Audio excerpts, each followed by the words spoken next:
జీవ పరిణామ క్రమంలో భిన్న రకాల మానవ జాతులు రూపొందాయి. కానీ వాటిలో మన జాతి ఒక్కటే మనుగడ సాగించగలగడానికి కారణమేంటి? దీనికి సమాధానం ప్రాచీన డిఎన్ఏలో కనిపెట్టామంటున్నారు శాస్త్రవేత్తలు.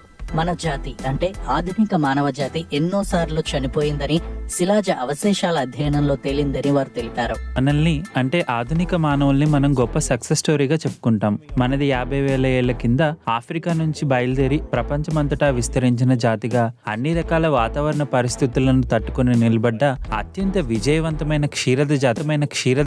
కానీ నిజానికి మనం అన్నిసార్లు సక్సెస్ కాలేదని, భిన్న వాతావరణ పరిస్థితుల్లో లేదా మనం వలస వెళ్లిన యూరోప్ వంటి ఖండాల్లో మన జాతి ఎన్నోసార్లు అంతరించిపోయిందని అధ్యయనం చెబుతోంది. మన జాతి అంటే హోమోసేపియన్స్ ఆఫ్రికాలో దాదాపు 2 లక్షల ఏళ్ల కింద అభివృద్ధి చెందింది. దాదాపు 60,000 ఏళ్ల కింద ఆఫ్రికా నుంచి ఒక పెద్ద వెల్లువల వలస మొదలైనప్పుడు వారికి దారిలో నియాండర్టల్ జాతితో సంపర్కం ఏర్పడింది. మనుషులు భూగ్రహం అంతటికీ విస్తరించడం మొదలైంది.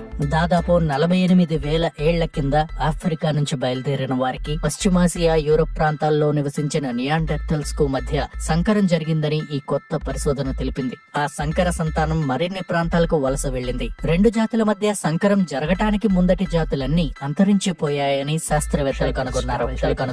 చరణ్ సైన్స్ జర్నల్లో ప్రచురించిన ఈ పరిశోధన ఫలితాలు స్వతంత్ర నిపుణులను ఆశ్చర్యానికి గురిచేశాయి. బహుశా నియాండర్తల్ డిఎన్ఏ మనకు లభించడమే మన విజయానికి కారణం కావచ్చు. ఎందుకంటే ఆఫ్రికా బయటి పరిస్థితులను తట్టుకునే సామర్థ్యాలను అదే మనకిచ్చింది. మౌలికంగా మనం ఆఫ్రికాలో ఆఫ్రికన్ వాతావరణ పరిస్థితుల మధ్య అభివృద్ధి చెందిన వాళ్ళం. కానీ నియాండర్తల్ జాతి ఆఫ్రికా ప్రాంతాల్లో అభివృద్ధి చెందింది. కాబట్టి స్థానిక వ్యాధులను, రోగకారకాలను తట్టుకోగలిగే రోగనిరోధక వ్యవస్థలు వారిలో ఉన్నాయి. అందువల్లనే నియాండర్తల్ జాతితో సంకరం ఫలితంగా పుట్టిన సంతానానికి ఈ రోగనిరోధక వ్యవస్థలు సంక్రమించాయి. ఈ ప్రాచీన డిఎన్ఏ విశ్లేషణ మానవ పరిణామ చరిత్రలోని ఒక రహస్యాన్ని వెలుగులోకి తేవడమే కాకుండా చెరగరాసిందని కూడా చెప్పొచ్చు.